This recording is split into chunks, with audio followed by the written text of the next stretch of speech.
тухай өнөөдрийн хилцүүлгээрээ зочид урьж ирэн хилцүүлэх гэж байна. Яг гэвэл Балб улсад болж байгаа жагсаал нь өнгөрсөн 5 дугаар сард одоо манай Монгол улсад болсон залуусын жагсаалтай тун ойролцоо шалтгаан шалтгаантай болсон учраас энэ асуудлыг энхүү хөндөхөр болж байгаамаа. За манай өнөөдрийн зочдоор Өнмөнх сэтгүүл зүйн инновац хөгжлийн үүр төвийн хөтөлбөрийн менежер Өнмөнх оролцож байна. За яг тэр 5 сард болсон залуусын жагсаалд оролцож идэвхтэй байр суурь илэрхийлжсэн хүний хувьд урьсан байгаа. За харин дараа нь Болор Эрдэнэ нийтлэлж орчуулагч Болор Эрдэнэ хүний эрхийн үндэсний комиссийн дарга Сүнжид за улс төр судлаач доктор Золзяа нар өнөөдрийн манай хилцүүлэгт хүрэлцэж ярьж байна. Тэгэхээр бид одоо хилцүүлгээ эхлэхээс өмнө яг одоо юу болж байна вэ? Балбад гэдгийг манай гадаад мэдээний томч томилон бэлтгэсэн сурвалжлагыг одоо бүгдээр хамт үзье.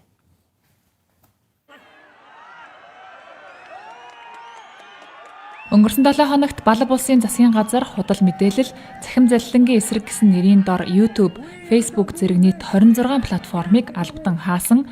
Гэвч энэ нь угаас авилга хэл ахуйл гарч байгаад бухимдалтай байсан иргэдийн ур бухимдлыг өдөөж гал дээр тос нэмсэн үйл явдал болжээ. Жагсаалыг намжаахын тулд засгийн газраас олон нийтийн сүлжээний хоргийг цуцалж байгаагаа даваа гарагт мэдэгдэж, ерөнхий сайд Шарма Оли огцорч буугаа зарласан ч үр дүнгээ өгсөнгүй. Жагсагчид Катманду хот дахь парламентын ордонлоо хүчээр дайран орж галтан шатаажээ. Парламентын байрнаас гадна ас төрчийн гэр орон сүйдсэн. Жагсаалын үеэр цагдаа жагсагчдын хооронд ширүүн мөргөлдөөн дэгдэж, эхний өдөр 19 хүн амнасаа алдаж 200 гаруй хүн шархагдсан байна. Энэ өдөр дахин 3 хүн ам өргөдөж, үмэн эхэлснээс хойш амиа алдсан хүний тоо 22-т хүрчээ. Жагсагчдын дийлэнх нь өсвөр насныхан залуус байсан тул олон улсын хэвлэлүүд Z-үеийнхний жагсаал гэж энэхүү хөтөлбөрийг нэрлээд байна. Жагсагчид олон нийтийн сүлжээг хааж иргэдийн үзэл бодлоо илэрхийлэх, мэдээлэл авах эрхийг боомлохын оронд авилгатай тэмцэх өрөө бүхий самбар барин эсэргүүцлээ илэрхийлж байгаа юм. Жагсагчдын зарим нь ерөнхий сайд Шарма Олигийн төрлөх хот Дамагт байдаг хувийн эзэмшил рүү нь халтсан байна. Мөн Шарма Олигийн кабинетаас гадаад хэргийн яам, сангийн яамны сайд нар хүртэл жагсаалын үеэр халдлагад өртөж биедээ гэмтэл авсан байж магадгүй байна. Жагсагчдын хоёр гол шаардлага нь тодорхой: нийгмийн сүлжээг нээх, авилгатай хатуу тэмцэх. Засгийн газрын зүгээс жагсагчдыг яриа хэлэлцээнд уриалсан ч эсэргүүцэл тодорхой удирдагчгүй нийгмийн сүлжээнд уриалсан хэлбэрээр хэлсэн тул хэн төлөөлөх нь тодорхойгүй байна. Бидний зөвхөн сошиал медиаг хааснаас болж жагсаж байна гэж ярьж байна. Бид авилгалыг эсэргүүцэж жагсаж байгаа. 16, 17 настай бидний дүүнер амь насаа алдаж байна шүү дээ. Эмнэлгийн машинууд шархтаж гэмтсэн хүмүүсийг авч явахын оронд улс төрчдийг цагдаа нарыг хамгаалж байна. Энэ үнэхээр том асуудал. Өчигдрөл гэхэд тэд шархтсан хүмүүсийг орхиод хэдэн улс төрчдийг биднээс хамгаалж авч явсан. Авилгад идэгдсэн байгаа нь тод харагдаж байна. Бид улс төрдөх авилгачдын эсрэг тэдний сошиал медиа дээр тансаг амьдралаа гайхуулж баярхдаг хүүхдүүдийн эсрэг жагсаж байна. Бидний сошиал медиа ашиглах эрхийг хаахыг бид зөвшөөрөхгүй.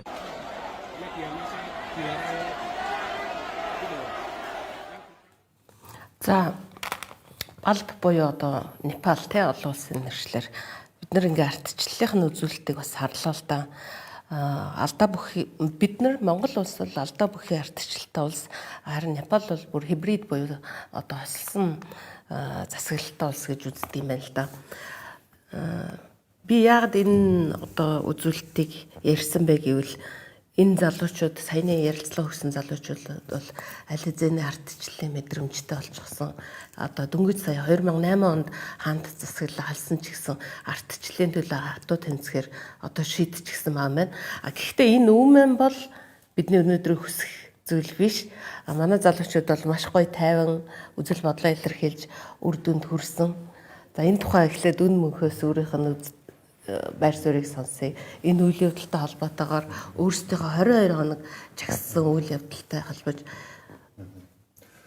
ер нь яг төр зураг очиж шалтгааны хувьд бол ер нь төстэй анх ингээд бид чинь жагсаал хийж байхад ер нь цүнхнээс болоод жагсаж байгаа даа тэгээд negative энэ чинь нөгөө улс төрийн ямар ч итгэхгүй нийгмийн оролцоогүй гэж нөгөө байнга одоо шүүмжлүүлдэг чихнээс хонх байдаг гэх юм уу те залуу үеийнхэн яг нөгөө юм оролцоотой бай гэхээр энэ оролцоог хангах энэ механизм тогтцоогоор бүрдсэн үг үгүй бодиттой юм бодлогын төвшин залуучууд руу чиглэсэн ийм бодлогоос нэгдүгээр хэрэгждэггүй. Гэхдээ энэ жагсаалал зөвхөн одоо юу гэдэг нэг юм залуучдын гэлгүүгээр яг анх санаачсан бол эдгээр ингээд нэг юм хэсэг нөхөд байгаа ч гэсэн нийт жагсаалал бол ер нь яг энэ нийгмийн эдийн засгийн нөхцөл байдал, улс төрийн нөхцөл байдал, эрчимийн нөхцөл байдлууд яаж дорж байгаа гэдэг дээр энэ олон жил хоримтлагдж ирсэн бухимдал гэх юм уу. Энэ өөрөө нэг тийм илэрчсэн.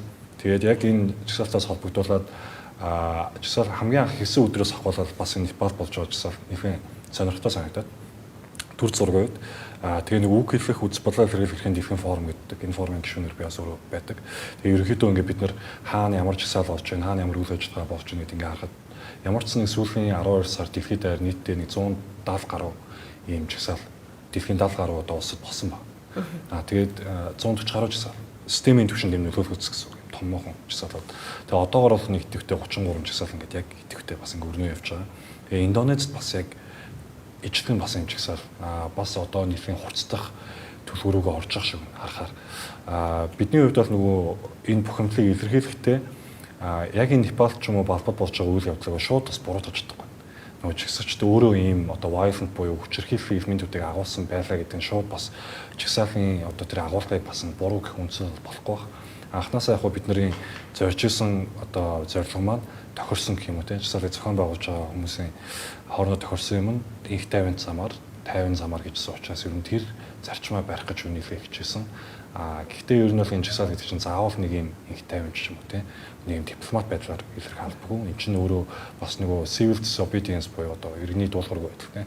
Нэгэн систем өөрөө ийм сайн засаг одоо те дагаж мөрдөхөөс хэмжээний биш байна гэх юм бол энэ violent extremist хэлбэрлөгөө орох ч гэсэн бас юм боломжтой.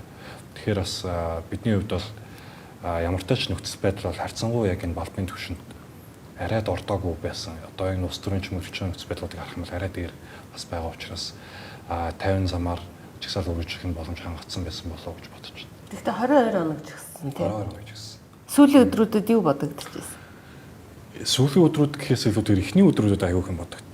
Хамгийн жагсаалын эхний өдөр бол хамгийн хүнд өдөр байсан. Нэг юм 20 хүн 30 хүн тэгээд жагсан гэдэг. Тэгээ гарч ирээ. Тэгээ ингээд нэлээд бас зохион байгуулалтыг бол бид нар харьцангуй сайн хийсэн. Нөгөө тодорхой үүргүүттэй. Тэгээ тэрэн дээр яавчгүй яг манай одоо нэг үндсэн одоо хөтлөгч нар гэх юм уу те. Тэд нараас нэлээд идэвхтэй ажилласан. Тэгээ яг нөгөө ер нь одоо юу гэх нэг шууд уриалаа, шууд орхирал, шууд хүчирхийлэлт ингэдэг чинь нөгөө контролоос гарах магадлал нэгдүгээр тэгтээ Монгол улс чинь өөрөө ингээд томоохон хэмжээний ийм иргэний ч юм уу те хоорондын мөргөлдөн үүслэх гэхэд чинь хоёр том ийм геополитикийн хүчний дунд байгаа гэхэр чинь бас ийм нөхцөл байдал манай улсад нэхэн хүн тусгаас ойлгомжтой. Тэгэхээр бас нэг бид нар чинь юу учир зүггүй дайрал одоо бараг л ийшээгээ дайраа тэрийг ингээ энийг ургаая энэ барилгыг ургаая гэж юусэн болохгүй. Тийм учраас нөгөө энэ хүмүүсийн мэдээж жагсаал ингээд органикаараа тоол ингээд нэмэгцээр байсан. Ингээд нэг 20 хүн 200 хүн за ингээд нэг 20 хоног моног тэр зүйлдээ бүр ингээд 120,000 30 ингээд хүн ингээд бүртгэж байгаа. Тэгэхээр энэ хэмжээнд яаж энэ хүмүүсийг айл болох 50 замаар байлгах вэ гэдэг нэлээх бас энэ бодох шаардлага гарч ирсэн. Яг энэ нөгөө сандарч юм уу те айдсын хувьд бол эхний өдрүүдэд нэлээд байгаад ийм жагсаалын зохион болж үзээг болохоор цагдаагийн хандлага ямар ах нь хууль хүчнийхэн бас яаж хандах нь гэдэг юм болгоомжлоод нэлээд бас байдаг. Одоо та нар үр дүнд хүрсэн гэж боддог уу? Жагсаалын үр дүн гэх юм уу? Жагсаал бид нар чинь хамгийн анх нэг шаардлагатай гарч ирсэн тийм орлогоо нотол. Тэгээ орлогоо нотол гэхэд бол яг нөгөө орлого ерөөсөө нотлогдоогүй. Одоо ч гэсэн нотлогдоогүй байгаа. Нотлогдсон гэж үзэхгүй байгаа тэрийг бас. Энээс үргэлжлээ жагсаалын шаардлагын 3 шаардлага бол болсон. Ерөнхий сайд оюун эрдэнэ хариуцлага хүлээгээд одоо өөрийн биеэр одоо огцрох тийм. Хоёр дахь нь энэ одоо эвслийн засгийн газар. Эвслийн засгийн газар руу одоо хамтарсан засгийн газар руу яаж ирэх болсон бэ гэхээр улс төрийн өөрөөр хүчнүүд өөрөөр байр суурьтай энэ намууд ялангуяа одоо эрх баригч намын ерөнхий сайдыг тэгээ намаас одоо гарч ирсэн ерөнхий сайдыг нэлийн өнгөрсөн хандлагатай жагсагчдыг энэ буруу шаасан юм хандлагатай. Гэтэл нөгөө бид нар чинь улсын хурал дээр өөрсдөө төлөвлөлийг өөрсдөө дуу хоолойг болохоорой гэдэг энэ өөрөөр улс төрийн намуудыг сонгооддаг. Гэтэл бүгдээрээ улсын хурал дээр гарч нэг хоолойгоор яриад ирэхэр чинь нөгөө төлөөлөгдсөн мэдрэмж авахгүй юм чинь маш их бухимдал. Гуравдугаарт нөгөө үндсэн хуулийг нэмэлт өөрчлөлтөд агуулга яаж орж ирсэн. Яагаад гэхээр судлаач нар, мэрэгчид нар, одоо академикууд бас юу гэж өмжиж ирсэн бэ гэхээр энэ бол ингээд нөгөө юм улс төрийн хүчний хоёр юм тулаанд тий хоёр одоо юм том хүчний тулаанд та бүхэн ингээд өөрсдөө ингээд ороод шүү тий. Тэгэхээр энэ дээр бас нэг энэ ямар ч үр дүн гарсан бай. Ер нь яг энэ Монгол улсын энэ аюулгүй байдал энийг баталгаажуулсан манай үндсэн байл бүр давхар аюулгүй байх хэрэгтэй гэдэг 3 дахь шаардлага нэмэгдсэн. Гэхдээ нөгөө бидний хүсэж байгаа юм чинь сайн нийгэм, сайхан амьдрал, сайн засаглал тий. Тэгэхээр нөгөө энэ зорилго бол яг бидний хувьд бол яг хараахан бэлрээгүй. Тэр үеийн хугацаанд ч одоо хангалттай гонд өрнөг жагсаал дуусаад одоо нэг 3 сар л болчихсон. Тэгэхээр дараагийн жагсаалууд бас ингээд үргэлжлэх байх эрхээ хамгаалахтай нийгмийн орчин сайжруулах. Тэгэхээр биднийх бол нөгөө юм төгсгөл шийдвэрөөсөө байгаагүй эхлэл байсан гэж бодож байна. За баярлалаа. Тэгэхээр сая хэллээ шүү дээ 70 гаруй оронд ийм жагсаал цуглаан болж байна гэж ярьлаа. Тэгээд ер нь энэ зүй тогтлыг харахаар бас л тэнд нэг баячуудын хүүхдүүдийн тий балбад бас л яг баячуудын хүүхдүүдийн тансаглал сошиал орчинд одоо үн тэтлэлээ гайхуулсан юм юу? Манай ерөнхий сайдын хүүгийн одоо зүй төсгөөний тансаглал яг адилхан ингээд залуучуудыг бухимдуулсан тий. Тэгэхээр эхлэл нь болсон. Тэгэхээр энэ зүй тогтол чухам юунаас болоод байна вэ гэдэг дээр чамд ямар нэгэн дүгнэлт байна. За бүгдд минь төргий. Тэгээд өнөө мөх маань сая жагсаалд оролцогч гээд даруухан тайлбарлаж байна. Ер нь бол жагсаалын модератор тийм ээ. Энэ нийгмийнхаа хүчин зүйл талаас тайлбарлаад байна. Дотоодынхоо бас энтлийн нөгөө зохион байгуулж байгаа хэлбэр тийм үү жишээ нь суулгах, дурчхил үүдэлээ гэж гүтгэх боломжгүй байх зэрэгээр ийм жагсаал зохион байгуулалтын бас амжилт байсныг дурдахын зүйтэй байх. Тэгээ сая дотоод талаас тайлбарлаад өглөө энэ өөрөө чи асуулт энэ ерөнхийдөө глобал тийм үү дэлхийд дахинд ер нь юу болчиход энэ сая жишээлх юм бол идэвхтэй өнөөдөр 33 жагсаал тийм ээ одоо жилийн нийтдээ ингээд 140-оос 170 жагсаал гэдэг бол энэ ерөнхийдөө манай дэлхийн энэ одоо энэ улс төрийн докторгүй байдал гэдэг үзүүлэлтээр ч гэсэн маш өндөр чингэгдэж үзэгдээд байгаа байхгүй. За энэ яагаад юм байна вэ гэхээр ер нь за нэг бид бүхэн мэдж байгаа 2008 оны том санхүүгийн хямрал байна тийм ээ. Том санхүүгийн хямралаас хойш ерөнхийдөө улс төр судлаачид юу гэж дүгнэж байгаа гэхээр баруун зүүнний намуудын эдийн засгийн бодлогын ялгаа гар өрсөлдөх тэр өрсөлдөөний мухардалд ороод ерөнхийдөө энэ 20 орчим жилийн турш юу вэ гэхээр одоо улс төрийн философи дотор чинь equality буюу тэгшэрх тийм ээ. Liberty буюу эрхчлөө. Тэгэхээр энэ 20 жил чинь ерөөсөө яг equality талаа тэгшэрх талаа бариад явцсан. Ийм бодлого төр бүх намууд ингээд ерөнхийдөө бодлынхаа жинг хаяа явцсан.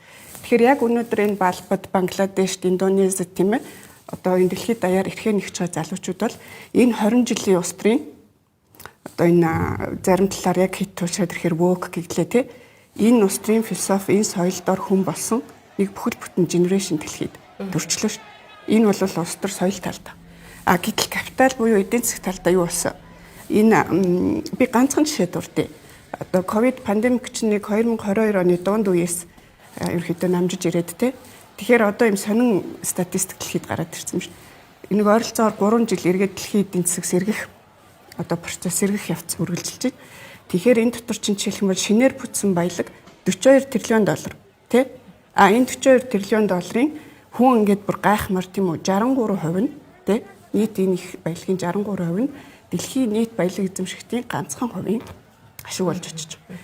Тэгэхээр эн чинь өөрөө одоо манай дэлхийн үүмэнтэй дайнтай тий баялагын тэгш бүр суваарлттай ийм үеүүдийг үзээгүй биш үзсэн. Гэхдээ энэ дэлхийн түүхэнд ийм рекорд балансгүй байдал тийм үү. Нэг талдаа болохоор капитал уучлаарай. Нэг талдаа болохоор капитал ийм тэгш бүр суваарлттай. Нөгөө талдаа болохоор залуучуудын сэтгэл зүрх итгэл үнэмшил хүн болго эрх тэгшимаа гэдэг үзэс болгож өгсөн. Тэгэхээр энэ маань юу вэ гэхээр ерөөсөө одоо frustration буюу энэ юм байх ёсгүй гэдэг ийм одоо бухимдал тийм ээ хилэн ингээд одоо шүдэнц зурхад юм уу тос асахад тийм ээ жоохон хатахад ийм дэлбэр бэлэн тийм одоо бухимдал ийм сентимент бол ер нь глобал үүсчээд байгаа юм байдалтай. Тэгээ одоо тэрэн дээр сая 9 сарын 5-нд байна уу да 6-нд байна уу хаасан байхгүй юу 26 сүлжээг бүхэлд нь хаасан ба тий. За энэ хаасан шалтгаанууд цаашаа ороод ирвэл яг 2000-ад онд бол акцуудыг бас том гүрнүүдээс зохион байгуулдаг байсан. Тэ хурамч мэдээлэл идэвхтэй байдаг өнөөдөр Монголд ч байдаг асуудлыг өмнөө барьсан. Гэтэл эн чинь цаана амьдрал нь бол яг бодит амьдрал нь ийм балансгүй байдалтай болцсон. Тэгэхээр одоо Непалийн эрх хоригчдын энэ 9 сарын ихээр хийсэн үйлдэлүүд бол одоо нөгөө өөддөн буяадын гэдэг шиг тий. Ойлгох хүүхдийн урд өдрөө омолцно гэдэг шиг тийм л юм хийсэн байхгүй энэ нөхцөл байдал дээр бол. За баярлалаа. хүний эрх талаасаа тэр сошиал сүлжээг хаасан тий өнөөдрийн нөхцөлд одоо хэр зэрэг зөрчил тооцогдож байна. Ер нь олон улс одоо энэ сошиал цахим орчинд өөрийгөө илэрхийлэх, үзэл бодлоо илэрхийлэх тий энэ эрхийг хэр зэрэг өндөр түвшинд авч хэлцэж байна. Тэгэхээр бид нөгөө 1966 онд Монгол улс нэгдэж орсон Иргэний болон улс төрийн эрхийн тухай пакт гэж байгаа. Тэн дээр нэг энэ эрх нь үзэл бодлоо илэрхийлэх эрх юм аа гэд. Тэрийг тайлбарлсан тайлбарууд зөндөө байдаг. Араас нь нүг би ороо гаргасан. Тэрэн дээр маш одоо энэ бүх шинээр бий болсон хэлбэр бүх арга замаар жагсаал цуглаан нэгдүгээр хийх хэрэгтэй. Хоёрдугаарт нь үзэл бодлоо илэрхийлэх хэрэгтэй, хэвлэл нийтлэх хэрэгтэй гэд энийг тайлбарлсан байдаг. Тэн дундаа нэг арга нь бол цахим арга. Энийг бол зөвшөөрнө. Тэгээд тэр нүүбийн Иргэний болон улс төрийн эрхийн пакт дээр нэг 5 хязгаарлалтыг хэлж байгаа. Энэ эрхийг хязгаа авах вэ гэх. Тэр нь тодорхой юу вэ? Үндэсний аюулгүй байдал байна, бусдын эрх хэрэгжүүлэлт байна, нийгмийн хэв журам байна. Тэгээд нийтийн сайн сайхан, эрүүл мэнд, нийтийн эрүүл мэнд гэдэг. Босод тохиолдолд одоо тэр бүтээлчээр хандаж болно, янз бүр байж болно гэдэг. Тэгээд тийм учраас зургаар, урлагаар эсвэл нөгөө заавал хүн оролцохгүйгээр гэл ингээл илэрхийлдэг олон янзын хэлбэрүүд бүгдийг хүлээн зөвшөөрнө. Тайван л бол хүлээн зөвшөөрнө гэдгийг хэлдэг. Тийм болохоор цахим орчны энэ үзэл бодлоо илэрхийлэх талбар бол одоо сашгүй бас нэг хэсэг нь бас. Тэгээ сая бас Болор Эрдэнэ хэллээ шүү дээ. Нэг үе бид нэр одоо анзаарах ёстой нэг юм юу гэхээр дунд үеийнхэн, Ахмад үеийнхэн, энэ үеийнхэн чинь зэд үеийнхэн гэдэг хүмүүс чинь эрхчлөөтэй хамт төрсэн. 90 оны үндсэн хуулиас хамт хойно төрсэн хүүхдүүд байгаа. Тэр эдний хувьд нөгөө сүулт нь ингэж суулгасан үүсмэл ойлголт биш болчихж байгаа. Өөрсдийнх нь хувьд төрмөл анханаас нь байсан нэг тийм мэдээчийн ойлголтын нэг болсон. Тэгэхээр бид нэр энэ дээр бол тэрийг ойлгож хандах хэрэгтэй. Их хурдан өөрчлөгдөж байна. Энэ цахим технологитой холбоотой олон зүйл өөрчлөгдөж байна. Хүний эрхийн шалгуур үзүүлэлт гэсэн өөрчлөгдөж байгаа. Сайн зүйлүүд байна. Хурдан мэдээлэл солилцоо, даруй анхаарах зүйлүүд байна. Эсрэг талд нь дахиад хүний эрхийг бас дур зоргоор зөрчиж нэр төрийг гутаах гэдэг ингээд олон асуудлууд байдаг. Энэ кибер аюулгүй байдлын асуудлууд ч байдаг тийм. Энэ ийм нөхцөл байдал бол байна. Одоо зарим хүмүүс ингэдэг штэ. Энэ явуулга байсан гэж те гаднаас ирж байгаа явуулга байсан. Жишээлбэл одоо ингээд зарим улс орнд те одоо нэг том гүрнүүдийн явуулгаар одоо ингээ хатгаасаар ийм үйл явдал болж байна, ийм жагсаал тэмцэл болж байна гэж үзээд идэг штэ тий. Яг тэрэн шиг үйл явдал одоо энэ балбад болох шилдэг шаардлага бий юу? Яг уу ер нь одоо альва нэг жагсаалыг 100% одоо бүр нийт ард иргэдэнд бүгд одоо нэг дугаар хүлээн зөвшөөрнө гэж байхгүй. Одоо хуучин жишээлбэл хаан засаглалыг бас буцаагаад оруулж ирж байгаа ч гэдэг юм ингээд өөр байр суурьуд бас байгаа. Гэхдээ одоо жишээлбэл Reuters агентлагийн мэдээлэлээр бол сүүлийн 3 жилийн хугацаанд бол Непалд бол 300 гаруй ийм одоо засгийн газрын бодлого, төрийн одоо тэр тэгш бус байдал, авилгын асуудал энэ болгоныг эсэргүүцсэн ийм үйл ажиллагаанууд, жижиг эсэргүүцлүүд бол явагдчихсан гэж мэдээлсэн байна. Тэгэхээр үүнээс харах юм бол энэ одоо хугацаанд бол эдийн засгийн нөхцөл байдал ч гэсэн сайжраагүй байна. Ажил хөдлийн түвшин бол залуучуудын дунд 20% байна. За мөн одоо 4 хүн тутмын нэг нь ажил одоо ядууралтай. Тэгээ энэ болгоноос ингээд харах юм бол энэ өөр эртнээс ирсэн ийм эсэргүүцлийн процессуд байсан. Энэ нь даамжирсаар хагаад өнөөдөр бол нөгөө хүнд хэлбэрлүүгээр шийдэлсэн байна гэдэг нь бол харагдаж байгаа. Тэгэхээр энэ дээр бол миний хувийн одоо зүгээс харж байгаагаар бол энэ бол ямар нэгэн тийм гадны нөлөө гэхээс илүүтэйгээр урт хугацаанд одоо үргэлжилсэн процесс байна. Хоёрдугаарт нь бол улс төрийн тэр доктортой байдлын хувьд Непал бол сүүлийн 17 жилийн хугацаанд буюу одоо хаан засаглалаа халснаас хойш энэ хугацаанд 14 засгийн газар солигдсон байгаа. За энэ нь бол одоо тэр хүний хөгжлийн индекс одоо бас доктортой өсөөгүй. За тэр түрүү ярьсан эдийн засгийн хүчин зүйл, ковидын нөлөө гэдээ олон зүйл нөлөөлж байгаа. Тэгэд энэ бүхэнтэй нийцээд давхар одоо энэ нийгэмдэр тэгш бус байдлын асуудал, за мөн одоо энэ улс төрчдийн өөрсдийнх нь болон үр хүүхэд ач зээ нарынхын тансаглалын асуудал яриад ирэнгүүт одоо тэр нийгмийн сэтгэл зүг бол дараачийн төвшөнд одоо энгийн төвшөндөө илэрхийлэхээс үр дүнгүй байгаа мэтэр ингэж ойлгогдож энэ нь одоогийн өнөөдрийн төвшөнд хүрсэн гэж харж байна. Түрүүн тэр ярьжсэн л да тэр хүүхдүүдийн тансаглал одоо ингээд хаасайгүй сошиалт гараад эхэлсэн тэгш бус байдал гэд Тэгэхээр энэ байдал манайд ч гэсэн өнөөдөр байгаа л да. Гэхдээ нөгөө талаас ингэдэг штэ. Хүн одоо ингэ те өөрөө олж чадж байгаа юмыг яагаад шөмжлөх ёстой юм. Бүгдээрээ нэг адил социализм шиг амьдрах ёсгүй үстэй гэсэн ийм шөмжлөлийг хэлдэг. Зарим хүмүүс нь өмөөрдөг те. Гэтэл бол өнөөдөр бид нар хамгийн сүүлийн мэдээлэлээр харахад улсын их хурлын нэг гишүүний хөрөнгө жилийн 4 тэрбумаар өссөн ч байх шиг те. Тэгэхээр энэ юу болоод байна? Яагаад ингэж улс төрчдийн хөрөнгө болохоор 200-300% өсөд идэг. Аж ахуйн нэгжүүд нь ингэж хөөрхи арай хийж нэг юм хаалга барьчихгүйхэн шиг ингэж идэг. Энэ одоо ямар гээжийн зүй тогтол гэхээр энэ Монгол улсад ийм явдал болоод байна вэ гэдэг дээр та бүхэн өөрөөсөө анализ хийж өгөөч. За надаас эхэлчих. Болно. За энэ баялагын тэгш бус хуваарлалт гэдэг асуудал. За дэлхийгээс асуудлыг Монгол руугаа ингээд татаж ирээ те. Тэгэхээр үүнийг дахиад ганцхан шиг одоо хэдлээ статистик гэх юм уу жишээ харъя л та. Дээр би залуучууд бас ярихтаа хэлсэн. Одоо жишээлх юм бол энэ дөнгөж өчигдөр ингээл нэг манай бизнесменийн ярьцлага гараад тэрийг тойрсон ийм зөвтгөл тийм ээ. Одоо PR-ийн бүхэл бүтэн кампань явж штэ. Тэгэхээр зэрэг бид нар энийг ингээд ийм кампань хийгээд ингээд пропаганда яваад ахаар зэрэг үүнийг яадаг вэ гэхээр дэлхийд нэг 20 дугаар зууны үед ялангуяа идэвхтэй хөгжсөн ийм либерал зах зээлийн гэх юм уу чөлөөт өрсөлдөөний ийм үзэл санаанд ор энэ манай Монголд байгаа энэ баялагын тэгш бус хуваарлалт одоо энэ клиентелизм гэх мэт ийм асуудлуудаа ингээ ороогод яваад байгаа байхгүй юу. Тэгэхээр энэ хоёр маань бол ийм салангад өөр шинжтэй зүйлүүд байгаа даа. Жишээлх юм бол ингээд одоо бид нар хамгийн капиталист гэдэг хамгийн одоо үйлдвэрчин ангийн тийм ээ үйлдвэрлэлтэй өндөр хөгжсөн Америк нэгдсэн улс гэхэд тэнд одоо нөгөө том индексүүдээр явж байгаа топ 100, топ 500 гэсэн компаниудын концентрац буюу те нийт эдийн засагт эзэлж байгаа тэр жим биш те масс тийм үү.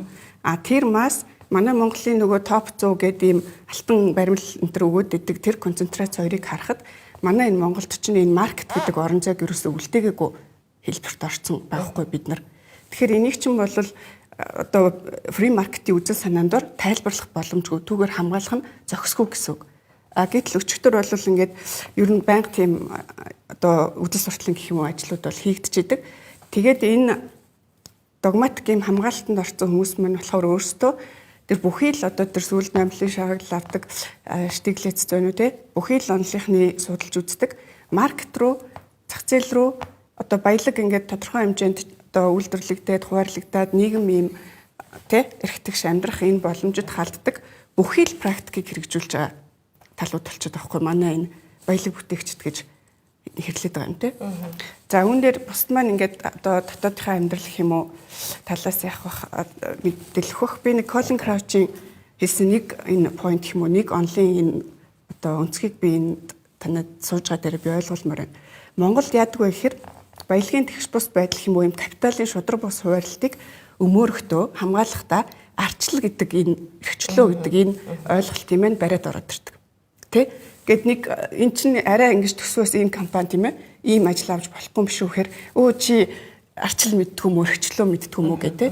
Тэгэхээр жишээлх юм бол Colin Crouch бол гоё сурвалжилтаа академичийн хувьд энэ дэлхийн түүхэнд капитализм арчил хоёр гэдэг юм чинь ингээд байнга гараа хатгачаад ийм нартай явж идэг.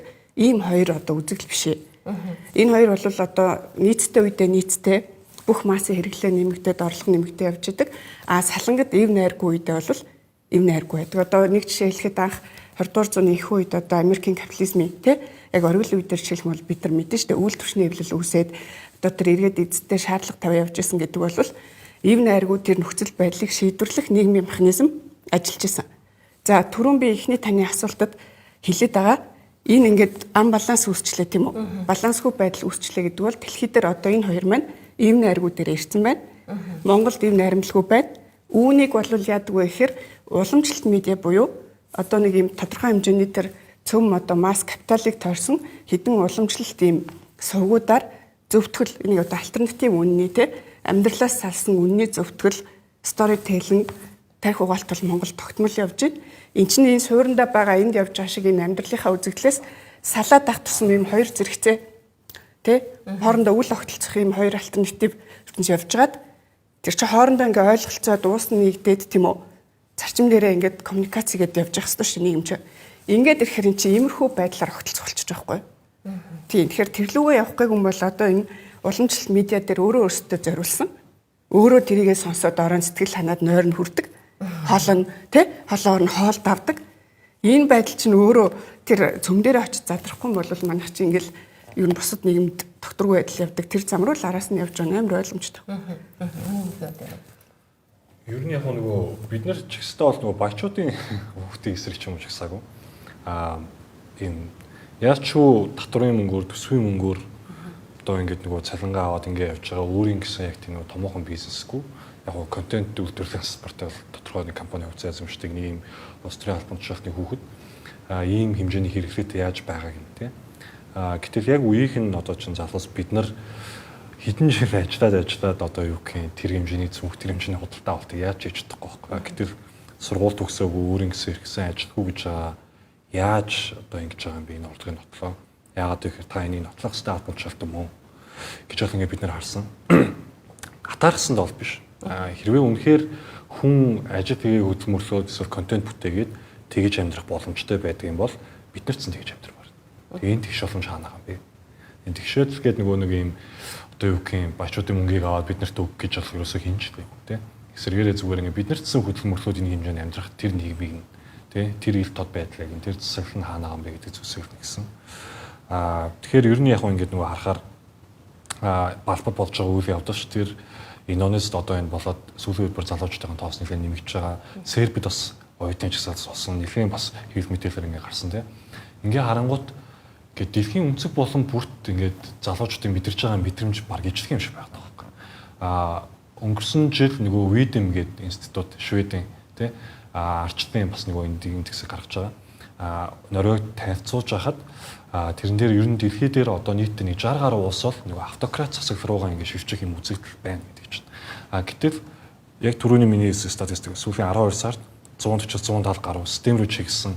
Тэгээ ялангуяа ингээд нөгөө энэ одоо хэвтэгтэй 33 жагсаалт байна гэдэг. Тэгээ энэ агуулга ингээд ер нь харахаар хоорондоо тодорхой хэмжээний корреляц байж байгаа юм шиг. Нөгөө яг энэ хитрхи юм дарангуу тий одоо юм автократ ийм популист ийм улс төрийг залуучууд нэг эрхчлэн хүндэр мэдрэмжтэй ил дод байх хэвээр шулуун шудраг байх хэвээр гэдэг зүйлсийг хүсэж байгаа залуучууд хүлээж авахгүй байгаа энэ мэдрэмж яг цуг байгаа юм шиг. Тэгэхээр нөгөө харьцангуй яг энэ дебат болж байгаа үйл явдлыг харахад ч гэсэн sympathize гэх юм уу ижлэхэн ийм одоо ижсэх юм мэдрэмж бас дотор айгүй тийм төрж байгаа. Яагаад гэхээр нөгөө юм ойлгоод байгаа.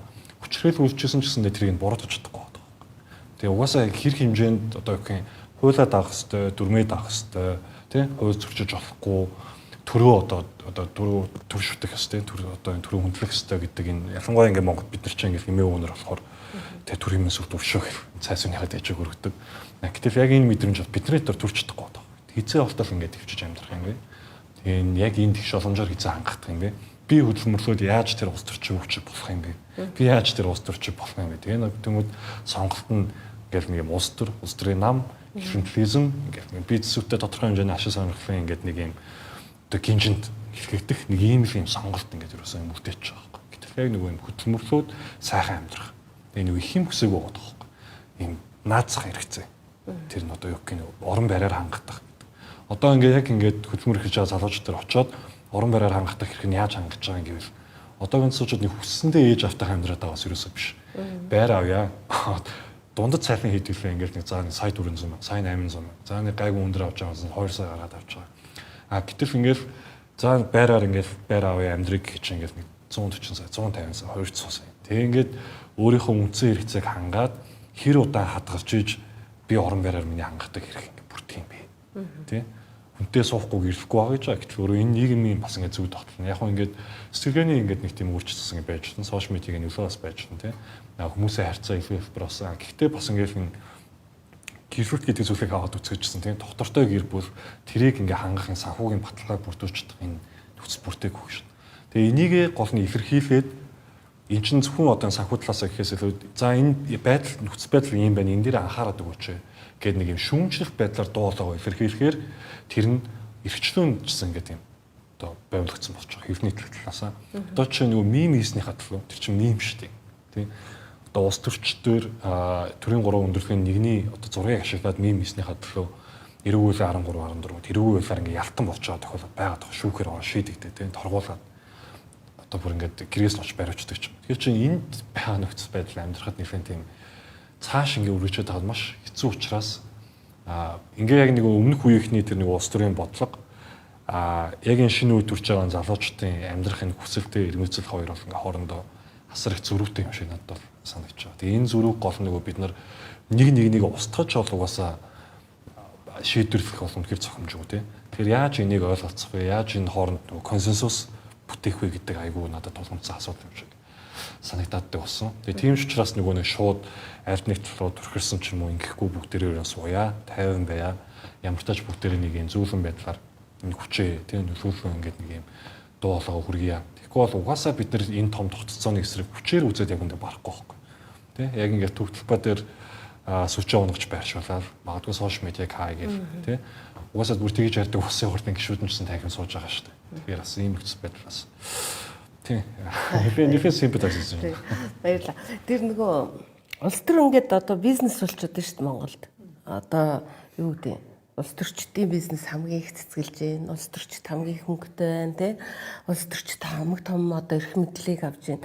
Энэ юу нь ямар үед одоо ингээд тэнцвэрээ хангаж улс төр бизнес биш үнэхээр улс төр болж чаддаг юм бэ? Одоо яг үнэхээр улс төрчийг Ангела Меркель ч өөрийгөө би одоо улс төртэй гэрлэхээр төрсөн төр гэж ярьдаг шүү дээ.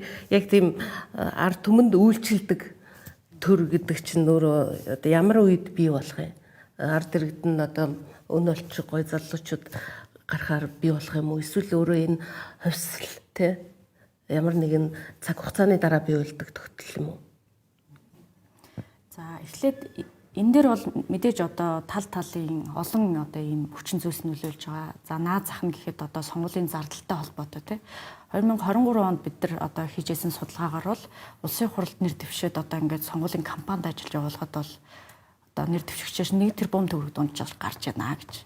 Тэгэхээр эн чинь өөрөөр хэлэх юм бол 1 тэрбум төгрөг гэдэг маань энгийн одоо дундаж одоо цалин авж байгаа хүн энэ мөнгөөр сонгуулийн кампанид ажил хийж чадахгүй юу гэдэг асуудал буюу өмчөөсөө хамаарат тэр одоо бодит байдал дээр практикаар яг ингэж одоо нэр дэвших эрх нь өөрөө хязгаарлагдмал болж байна тий.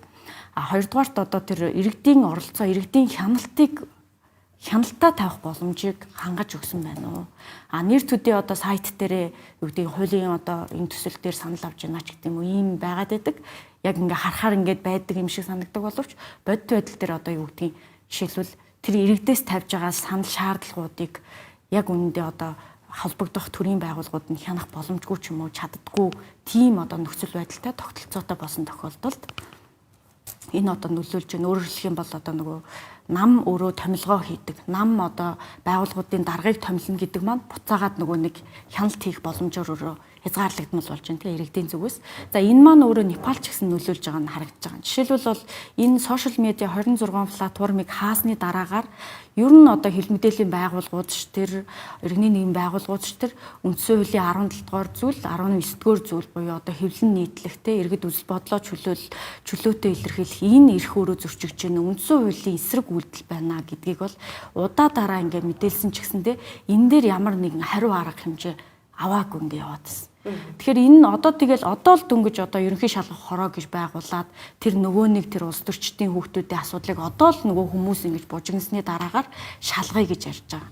Тэгэхээр ардчлал маань өөрөөр хэлэх юм бол тэр иргэдийн тавиад байгаа шаардлага, иргэдийн тавиад байгаа саналыг тэр одоо хүний эрхийн мэдрэмжтэй оролцоог нь дэмжсэн байдлаар тэр засгийн газраас төрөөс хариу үйлдэл үзүүлэхгүй бол эргээд яах вэ гэхээр энэ нь өөрөө ингээд дараачийн одоо шат амжилгууд руу шилжээд эцсийн дүндээ одоо хүч хэрэглэсэн тий хүний аймнаас охирсон ийм үйлдэл рүү шилжиж байна гэдэг нь бол эндээс бас харагдаж байгаа. А тэгээ мэдээж одоо иргэдийн бас боловсролын төвшин бас их нөлөөлнө. Харьцангуй бол одоо юу гэдгийг сүүлийн үед бол дэлхийн нийтээр бол дээд боловсрол эзэмшиж байгаа. Хүмүүсийн тоо их нэмэгдэж байгаа гэдэг нь өөрөө төрийн одоо тэр процессыг ойлгох, үнэлэх тэгэл наандаж одоо бичиг үсэг тайлгдсан хүмүүсийн тоо өөрөө нэмэгдэж байгаа учраас тэнд одоо хяналт тавих боломж их байна. Одоо тогтолцоогоор нь бодитоор хангах тэгээд одоо энэ бусад одоо тэр улс төрийн санхүүжилтийн ил тод байдал зэрэг ингээд олон хүчин зүйл бол нөлөөлөх баха гэж ингэж харж байна. Хүний эрхийн талаас энэ дээр ямар тайлбар хэлэхээр та тэр одоо бид нар ч нөгөө 100 мянган хүний санал авчих юм бол ди парламент дээр тэрийг хилцснэ гэдэг хэрнээ хилцдгүү те. Одоо энэ одоо бас л нэг тийм мэдрэмжгүй одоо бүр нэг тусад нь ялгаа салгаа тавьсан тий улс төрч гэж нэг тусдаа анги бүлэг ард иргэд гэж нэг тий нэг юм анги бүлэг болгоцсон тий одоо энэ нөхцөл байдал одоо таны яриад байгаа тэр хүний эрхийн олон фактууд өөрчлөгдөж гин гэж өөрчлөгдөж байгаатай холбоотой байна. Нэг үндсэн үзүүлэлт бид нар 2023 онд хүний эрхийн форум зохион байгуулсан. Тэгээ тэрний нэг дэд сэдв нь энэ тэгш бус байдал тэгээд ялгарлан гадуурхалт гэдэг нэг дэд сэдв байсан. Тэр хүрээнд хөндөгдөж байгаа сэдв бол энэ бид нэгдүгээр яг баялагын хуваарлалт гэж асуудал байгаа. Орлогын зөрүү, зарлагын зөрүүний асуудал яригдсан. Түүнээс гадна Монгол банкнаас гаргацсан судалгаа статистик байлаа. Тэрэн дээр хэлж байгаа нь тодорхой нөгөө боловсролын тэгш бус байдал, эрүүл мэндийн үйлчлэгээний тэгш бус байдал, эрүүл аюулгүй орчны индекс гэдэг юм бид нар заавал хүндэх ёстой. Тэрнээс ангид хөнгөж одоо байхгүй байгаа дэж бид нар бүгдэнд нь хамаатай эрхийн асуудал. Тэгээ энэ дээр ямар байгаа юм бэ гэхээр нөгөө зөрүү нэгсэл яваад байгаа. Бид нар багасгаж өрөөсөж чадахгүй байгаа. Багасгахын төлөө за тодорхой зорилтыг зарим талаар дэвшүүлдэг боловч юм үйлдэл болоо явж байгаа юм болох байна. Шийдвэр болоо явж байгаа байдал бол бага байна гэдэг. Тэгэхээр бид нэг бүх нийтийн энэ хамаатай байгаль орчны асуудал, түүний нөлөөлөлд өртөж байгаа иргэдийн асуудал гэдэг ингээ орж ирж байна. Тэгэхээр энэний эсрэг бид нэр хариу арга хэмжээ олгож ямар бодлого шийдвэр гаргах юм бэ гэдэг төр төвлөрөх хэрэгтэй байна. Жишээлбэл би бол тэр босрол эрүүл мэндийн хүртээмжийн тэгшүүс байдалд бол их тухайлан санаа зовж байна. Бид нар ингээ яриад байдаг атлаа заримдаа ингээд одоо яг бодит байдал ямар байгаа гэхээр бүгд нөгөө л ярьдаг юм шүү. Муудсан зөвлөлт статистик тоо ийм яриад сууцгааж байгаа. Гэтэл гарц өөрөө юу юм? Бид нар хайштай босролтой иргэн бэлтжиж л тийм үү энэ одоо Монгол улс ч өөрөө цаашдаа хөгжих нэг юм болно үстэй үнсэн хүчин зүйл байх чиртээ эрүүл Монгол хүн байж одоо яг хэвээр үстэй те хүний хөгжлийн факторын хувьд гэдэг ингээ ярихаар энэ байдал руугаа бид хэдэн төгрөг инвест хийж чадсан. Энэ одоо equality тэр тэгш бус байдлыг арилгахын төлөө энэ зөрүүтэй нийгмийн анги давхрах биднэрт байна. Байсаар байх болно. Эднэрт бид нар боломжийн тэгштгэж олохын төлөө юу хийсэн бэ гэдэг тэр шийдвэр гаргахад бол тухайлан анхаарад зөвхөн гал ундрах байдлаар биш тэр дунд хугацаа урт хугацаагаа төлөвлөх шаардлага байна гэж үздэг. Тэр ингээд нэг тухай үед асуудал энэ бол нөгөө одоо төсвийн хуваарлт дээр харахад ч юм уу эдийн засгийн хуваарлт дээр харахад бол энэ тийм богино хугацаанд шийдэл олох асуудал бас биш байна л да. Тэгэхээр бид яаж энийг төлөвлөж чадсан бэ гэдэг нэг юм асуудал руу орохтой.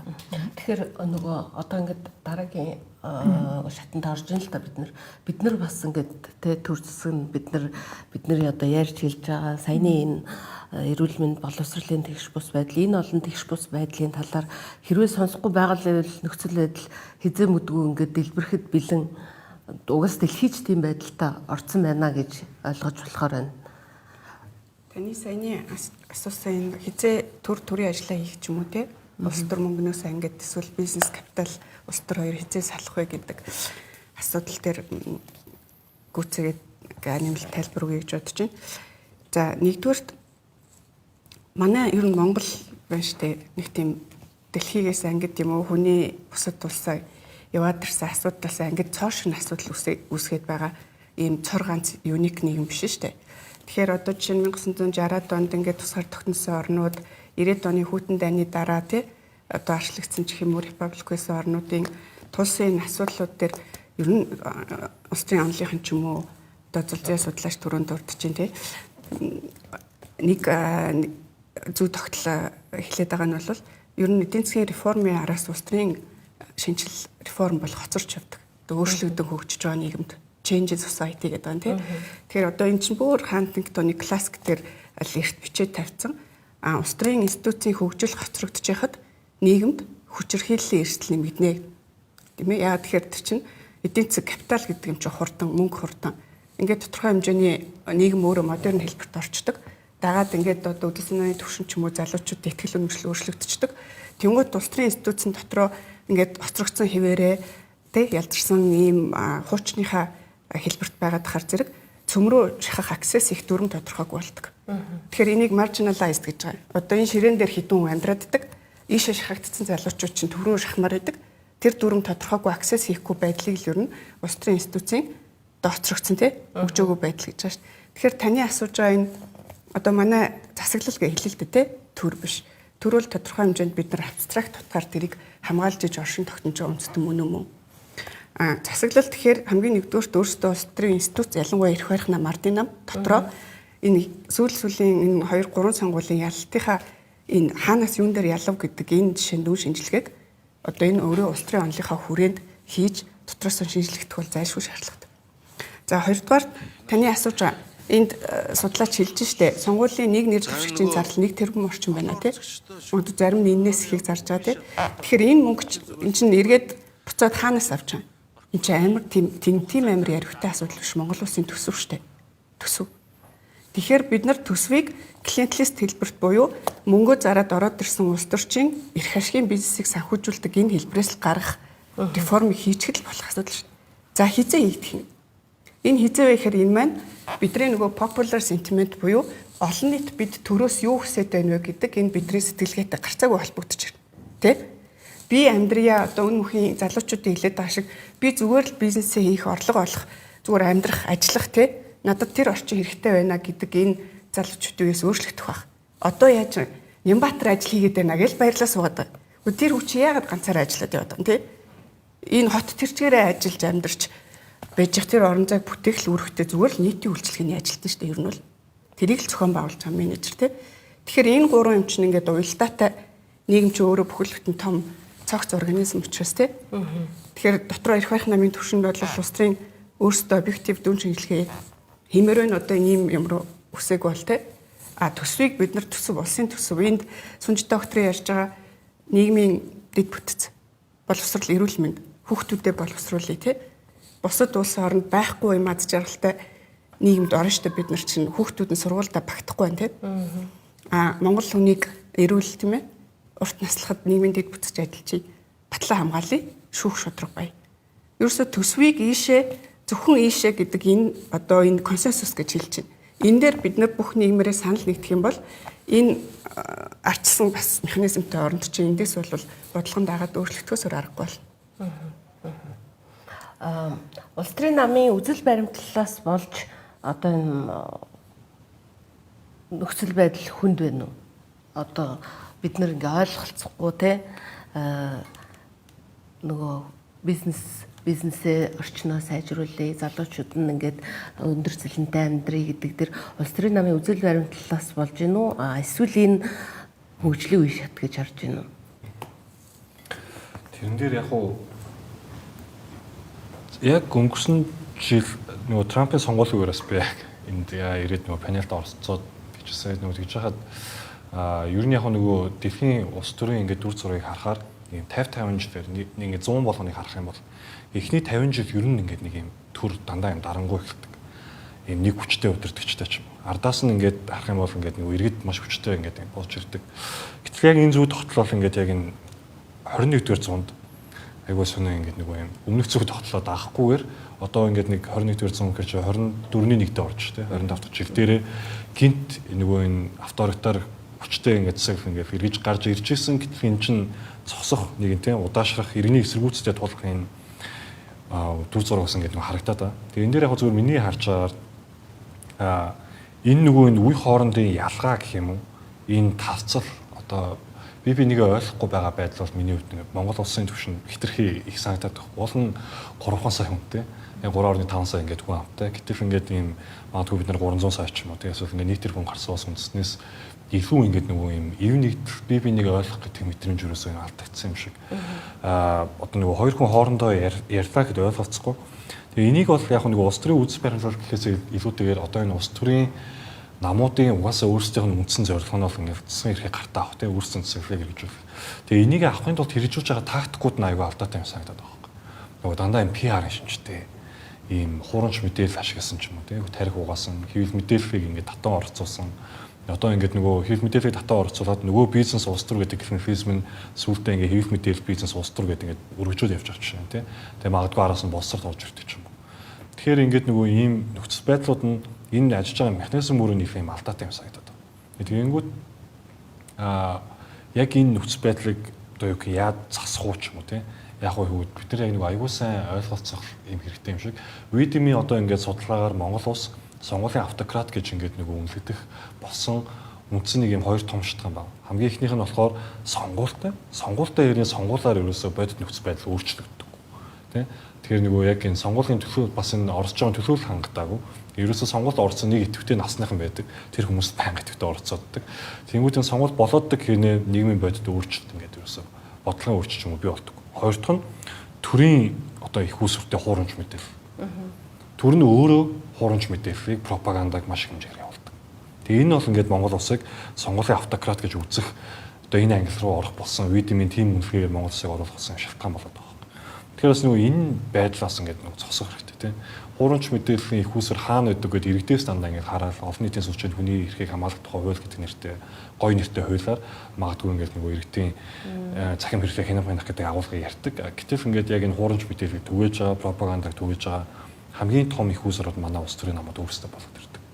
Тэгэхээр нөгөө яг энэ үз баримтлалынхаа хүрээнд гэхээс илүүтэйгээр засгийн эрхийг ямар ч хамаагүй аргаар авна гэдэг нэг юм шуналт нөгөө бүх зовлон шунлаас ихтэй гэдэг шиг яг энэ шуналтай байдлаар нүдж байгаа. Тэгээ тэр нь одоо яг энэ улс төрийн намуудын энэ тоглоомд өрсөлдөх энэ тактик нь ингээд болцсон байгаа. Энэ бүр ингээд юм үнэхээр одоо сүүлдээ одоо энэ намуудын юм байгаа байд чинь угаасаа бид нар чинь иргэд ирэхээ улс төрийн намуудаар дамжуулж шийдлэн тэ. Тэгэхээр одоо яг энэ улс төрийн намуудын өөрсдөө юм байхаар төр гэдэг энэ том одоо нийгмийн төсөлтөөр суурьсан субъект ийм байхаас өөр аргагүй нөхцөл бол үүсэж байгаа юм шиг санагддаг. Тэгэхээр бас энэ нийгмийн ойлголцыг, итгэцтэй эргээс сэргээх тий. Тэгэхгүй бол одоо ингээд яг үүндээ бид хэдий чинь жасаал хийлээгээд баг юм алхахад бэлэн ингээд энэ хүмүүс баг нөгөө талд бэлэн байгаад байгаа байхгүй. Нөгөө шууд ингээд энэ занлахыг орж ирдэг. Гэтэл яагаад ингэж ярьж байгаа юм бэ? Ямар үндслээр ингэж байгаа юм бэ гэдэг юм ойлгох хүсэлгүй, сонсохгүйгээр зүгээр шууд буруу нэг юм. Тэр энэ зааг арилгах хэрэгтэй байх гэж миний хувьд аягүй. Энд чинь нөгөө би ингэж хараад байгаа шүү дээ. Энд чинь одоо бид нарт манайх ч одоо нэг эхийн нэцэхгүй дуглын тураахгүй гэдгээр те миний бодол шүү. Тэ одоо нэг ард түмний улс орн хөгжиж байгаа юм байхгүй. Яг л одоо нөгөө уул уурхайгаас хамаарсан эдийн засаг яг л хадгалаастай байгаастай миний л мэдгээр одоо 20 жиллээ энэ байдлаар явж гин те. Энэ өөрөө турааж алахгүй гэхдээ хөгжүүлэхгүй энэ нэг бодлого чи өөрөө энэ үйл ойлголцол нийгмийн үйл ойлголцол төрөж гин. Гэтэл одоо энэ залуучууд илүү хөгжлийг хүсэж гин, илүү хүний эрхийн мэдрэмжтэй болж гин те. Бид нарыг ингээд нэг юм төвшөнд байлгаад байхаас одоо ичих хэрэгтэй гэдэг ийм байр суурь төр хүрж гин гэж би ойлгоод байна. Энтэй та бүхэн санал нэг байна уу эсвэл эсрэг байна уу? Одоо ерөнхийдөө дэлхийн нийтэд улс төр судлаачид бас нэг юмыг онцолж байгаа нь ардчлалын 3 дахь тавилга бол 1990 онд эхэлсэн. Одоо хумигдах шат руугаа орж ирнэ. Энд яагаад ийм үндэслэлж яах вэ гэх юм бол ер нь одоо ялангуяа баруун Европ ч гэсэн популист үзэл, популист улс төрчд бол ингээд маш их түгээмэл байна. Тэгээ энэ дээр одоо жишээлбэл популизм өөрөө тухайн одоо улс төрт газар авснаар яах вэ гэхээр тодорхой хугацаанд тэр ингээд тухайн улс төрчдөө үр дүнгээ өгөө сонгогдоод дахин сонгогдоод гарч ирж байгаа мэт боловч эцсийн дүндээ одоо яг энэ Непалын шиг ийм үр дүн рүү л ер нь түүхэн ингээд жишээнүүдийг харахад хөтлөжсэн байгаа. Тэгэхээр өөрөөр хэлэх юм бол хичнээн та одоо сар болгон цагаан сараар нөгөө хүндээ холбоо өгсөн ч гэсэндээ хэдэн жилийн дараа амьдрах нөхцөл нь өөрчлөгдөөгүй. Одоо Непал Монголын одоо үзүүлэлтүүд маш ойролцоо. Жишээлбэл эдийн засагта тодорхой хувь нь гадаадад ажиллаж байгаа хүмүүсээс орж ирдэг мөнгө. Маш олон хүн одоо ингээ гадагшаа ажиллахаар явдаг. Авилгын үзүүлэлт байж байна. Манай авилгын үзүүлэлтээр Непалаас хойно орж байгаа. 34 оноотой Transparency International-аас гаргасан. Манайх 33 оноотой. Эдийн засаг одоо тэр ядуурлын үзүүлэлт байж байна. 20-25% хөлбөлцдөг. Манайх 30% та байдаг гэх. Тэгэхээр энэ түрүүн одоо сүмжид огшин маань хэлдэг шиг бодлого дээр анхаарахгүй популисттэй те зөвхөн тэр одоо соёлын төвнийг суманд байгуулах ч гэдэг юм уу те сар болгоноор нэг ахмад тастай хүнд очиж заавал төсвийн мөнгнөөс хүмүүс юм тараахаас илүүтэйгээр энэ нь өөрөө урт хугацаанд үргэлжлэх юм бол нийгмийн тэр зан үйлийг эцсийн дүндээ тэр хөөрсөн түмэн гэдэг улс төрийн ойлголт буюу уур бухимдал нь өөрөө удаан хугацаанд хуримтлагдаад тесрэх ийм процесс руу яваандаа чиглүүлж өгч байгаа. Тэгэд энэ нь одоо жишээлбэл Непал дээр сая бол тэр хүүхдүүд гэдэг дээр бол дандаа бас нилээдгүй хувь нь өмнөх сайд нарын хүүхдүүдийн асуудлыг сошиал медиа дээр ингээд хүмүүс ач холбогдлоо гэж харсан гэдэг нь өөрөө ер нь доктортойгоор манайх ингэж бодлогоо сайжруулж одоо энэ орчин нөхцөл төр бодиттой одоо тэр авилгын асуудлыг улс төр дэх авилгын асуудлыг ялангуяа ач холбогдол өгж бууруулах чиглэл дээр үр дүн гаргахгүй бол энэ бас юм эрсдэл бол байнга ямагт байж байгаа. Тэгээ бид нар түүхийг харах юм бол ард түмнийг одоо юу гэдэг хонь юм аа, ард түмэн мунхаг юм аа ч гэдэг юм уу. Ингэж үзэж эрдээ, эрх мэдэлтэй бярдажсэн тийм хүмүүс бол ихэнх нь бол бас их төвхтэй, эмгэнэлтэй төгсгөлөөр ингэж эрх мэдлэн төгсөж байсан. Тэгэхээр ингэж тогтвортой ардчлалын системээ ингэж байнгын ажилуулж иргэдийн дуу хоолойг сонсож тэрнийхэн дагуу үр дүнтэйгээр нөгөө засаглалаа хэрэгжүүлэхгүй бол ер нь ямар ч ардчлалт бол юм ухрах ийм эрсдэл бол байж байгаа. Сүнж төгшөнд. За яг нөгөө тухайлсан асуултанд чинь бол би зөв хариулж мэдэхгүй байна. Ер нь ингээд сүүлийн 90-ад оноос хойш ер нь процесс өөрөө ингээл өөрчлөгдөж явна. Геополитикийн динамик өөрчлөгдөж явна. Эдийн засгийн нөхцөл байдал, ардчлалын төлөв байдал ч гэсэн өөрөө өөрчлөгдөж байгаа. Тэгээ хүний эрхтэр бол нэг л зүйлийг бид нар анхаарах хэрэгтэй болов гэж боддог. Нэгдүгээрт ийм тодорхой материаллык нормтой бас гадна тэр нэг процессын одоо оролцоо шударгаас тэр нэг мэдээлэх байдал, хариу авах байдалтай хариу үзүүлэх байдлыг анхаарахгүй орхитуулснаас тэр хэсэгт нь багжийн өгснөөс ахаад энэ хүний эрхийн мэдрэмжгүй байх, хүний эрх алдагдах зөрчигдөх гэдэг нэг ийм эрсдэл үүсэж идэг юм лээ. Тэгэхээр бид нар одоо үүссэн нөхцөл байдалтай ингээд алерт өгч байгаа хэсэгт нь хариу өгч сурах хэрэгтэй байна. Тэр хэсэгтээ дүн шинжилгээ хийгээд тэгээ зохих байдлаар энийг одоо үйлдэл болгох, шийдвэр болгох ийм бол хэрэгтэй байна л гэж бодож байна. Болор Түрүүн таны асуусан нөгөө энэ үзэл баримтлалаас болоод байна уу гэдэг асуулт тий одоо нөгөө бүр хэлмээр санагдаад байна л да. Одоо жишээ нь за нийтлэл бичлээ тий. Тэгэхэд жишээ нь би энэ нийгэмд надад одоо тийм өндөр түвшний үзэл баримтлалын ч юм уу агуулга гарах бүр тийм уншигчийн потенциал байхгүй шүү дээ. Бид нар тийм энэ намууд ч ялгаагүй. Улс төрийн намууд нийгмээс ард нь байна уу гэхээс биш дэрдэд байгаа юм байхгүй. Улс төрийн намууд дотор учиргүй одоо тий энэ нь соцтек юм аа, энэ нь баруун төв юм аа, энэ нь классик либералист юм аа тий. Энэ нь одоо неоконсерватив юм аа гэдэг ялгаа бол Монгол байхгүй, байх боломж байхгүй. За эхлээд нэгдүгээрт хэрэгцээ байна уу гэдгээр орё тий. Би бол нэг тийм радикал тийм юу гэдэг залуу туршлагагүй үедээ ингээл нэг тийм радикализм бичээл ингээл өөрөө ч тэгээд явж исэн үе байгаа. За энэ Европ төвчсөн улс төрийн измүүд байна тий. Одоо тийм маршлын бичсэн шиг нөгөө Европч өөрөө газар зүйн хувьд тэр маш юм жижиг юм өндөр одоо тий хуваагдлахтай ийм газар зүйн онцлогтой тэр дотроо одоо этник соёлын хувьд маш их гүнзгий ялгаралтай түүнийгээ дагсан тэр улс төрийн ийм гүнзгийрэн хөгжсөн нарийн ялгаралтай измүүдтэй тий тэрийг яагаад манай тал нутгийн монголчууд шууд импортлж авчираад тий чи бол неокон юм а чи бол одоо прогрессив юм а гэд ингээд одоо энэ үн мөхийн хэлдэг шиг ийм нийтийн ойлголцолгүй болчиход байгаа лээ тий нэгдүгээр хоёрдугаарт энэ 2010-ад оноос ингээл Фукуяма энэ төр зөндөөл бичиж ин л да. Энэ арчлалын чинь өөрийнх нь суурь байх хэвээр universality буюу нийтлэг ийм ойлголт гэдэг юм чинь энэ улс төрийн намуудын энэ зөрчил дунд алдагчаад байна. Тэгэхээр манай Монгол энэ яадаг вэ гэхээр анх бол ерөн зүгээр энэ янз бүрийн ийсмүүдийн чинь суурьнд хүмүүс хүн гэдэг юм бэ л гэдэг үндсэн асуултаар л өөрийнхөө хариултыг өгөөл тэндээс салбарсан баг ш. Тэгэхээр манай монголчуудын асуудал бол тийм амар өндөр түвшний тэр үзэл баримтлалуудаа ойлгоод тэрэн дээрээ хуваагдаад буруу үзэл баримтлал сонгочоод тэр нь алдаад ингэж яваад байгаа юм байхгүй. Зүгээр хамгийн энгийн дээр 1 дээр нэмэх тэнцүү 2 тий? Би 1 дээр нэмэх 1 тэнцүү 2 гэд бичгэд өнөөдөр тийм одоо анхны үндсэн тэгштгэлийн хариуг одоо хүлээж авах талтай тий? Ямар хийнээр гарах хэрэг гарч. Бид нар зүгээр хүний амьдралын анхны дэлхийн зам ёсноос холтоод холдох нь аргагүй ш. Тэр хүүхдэд 1 дээр нэмэх 1 тэнцүү 2 гэдэг тэр чинь бодуулахын тулд тэд нар чинь нэг ангид 30-аас доош суух хэрэгтэй шүү дээ. Тэ? Тэгэхээр чин тийм ямиг суралцах хөгжих боломж өгөхгүй нийгмийн дэд бүтцээ тэгж орхичоод тэгээд хид ч байж магадгүй маа гэдэг ийм үлгэр домог ярихад итгэж магадгүй ийм нарууд болгочоод тэрнийхээ сул тал дээр өөрөө өөрсдөө ийм дэд улсын дотор улс системийн дотор дэд систем хийгээд тэгээд түрүү хэллээ ш. Тэрэндээ зориулсан пропаганда өөртөө зориул бүтээчээд тэрийгээ сонсоод нойр нь хүрээд унтчих шээ. Тэгээ нэг үүрээр сэрэн штэ эдэр гэж. За бид нар бол мэдээж хэрэг одоо ингээд балбад болж байгаа шиг юм хүчирхийллийг хүсэж өнөөдрийн хилцүүлгийг хийгээгүй. Бид нар юу хүсэж хийж ийм гэхээр үе өөрчлөгдөж байна. Одоо хүмүүсийн үзэл хандлага, залуучуудын үзэл хандлага өөрчлөгдөж байна. Ийм үед одоо дүлий байгаад байж болохгүй. Нэгдүгээрт засаглал өөрөө дүлий байж болохгүй. Хоёрдугаарт олон нийт өөрсдөө бас дүлий баймааргүй байна. Эрхээ мэдэрдэг баймаар байна.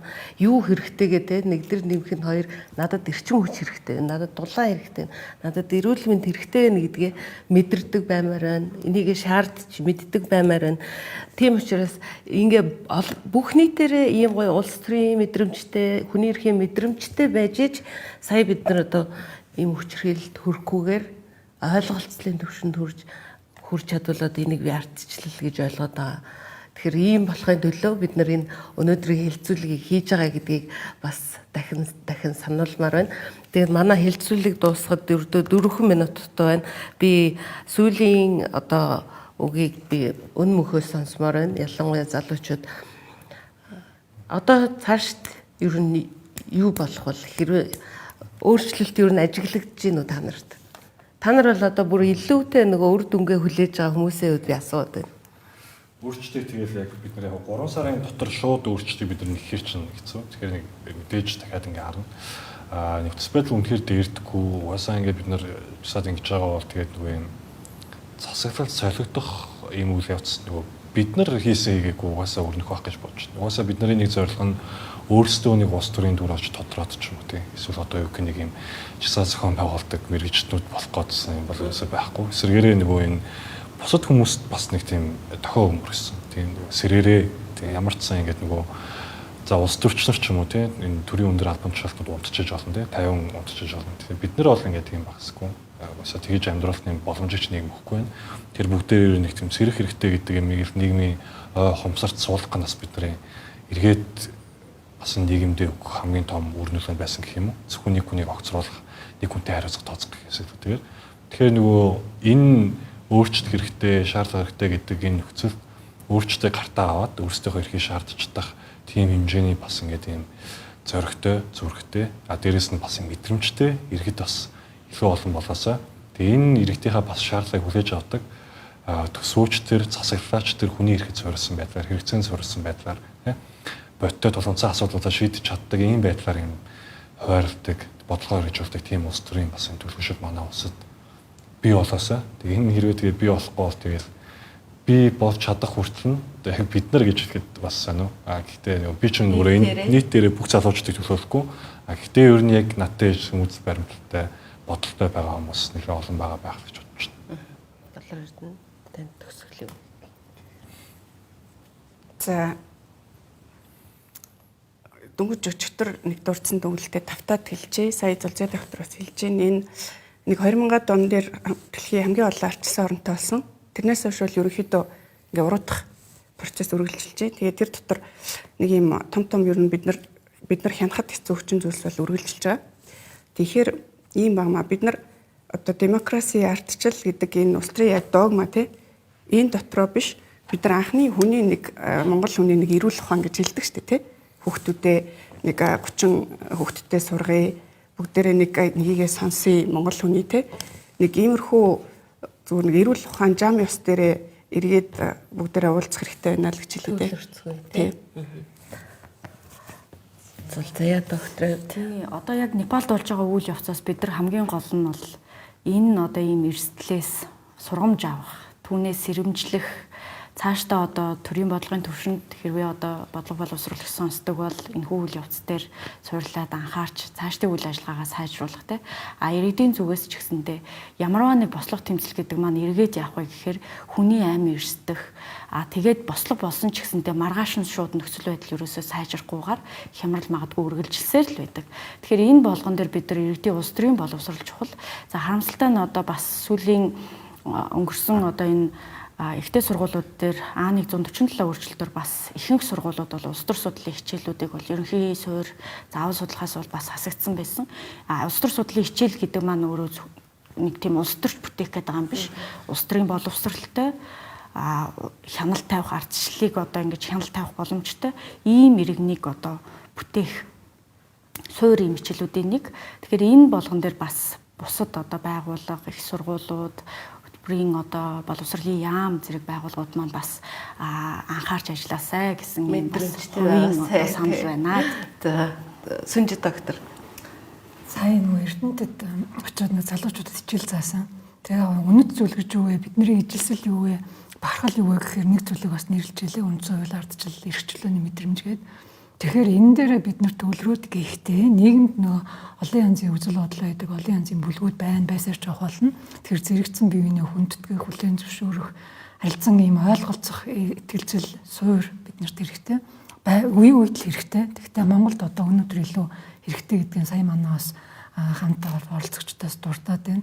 Тэгэхээр энэ дээр бид нэр илүү анхаарах хэрэгтэй болов. Хүний хэлээр хоорондоо ярилцаж, хэлэлцэж, диалог өрнүүлж, зөвшөлдсөж, шийдэл хайж ингэж суралцах гадна одоо хүний эрхийн хувьд чухал юм бол гэж бодож байна. За баярлалаа.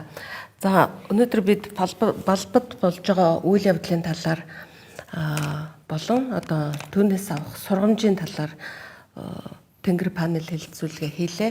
Өнөөдөр манай зочноор сэтгүүлт зүйн инновац хөгжлийн үүрэг төвийн хөтөлбөрийн менежер Өн Мөнх, за Болор Эрдэнэ нийтлэлж орчуулагч Болор Эрдэнэ, Монгол Улсын хүний эрхийн үндэсний комиссийн дарга Сүнжид, улс төр судлаач доктор Золзан Янар оролцлоо. Та бүхнийг одоо манай студийг хүндэтгэн ирж зочноор оролцож хүний эрхийн талаар за мөн Монгол улсынхаа нөхцөл байдлын талаар харангуй хуваалцсанд баярлалаа.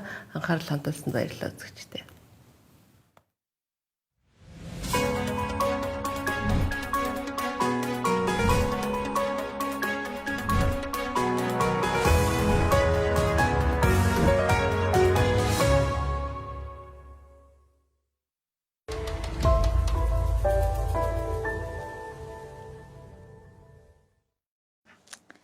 Сайн байцгаана уу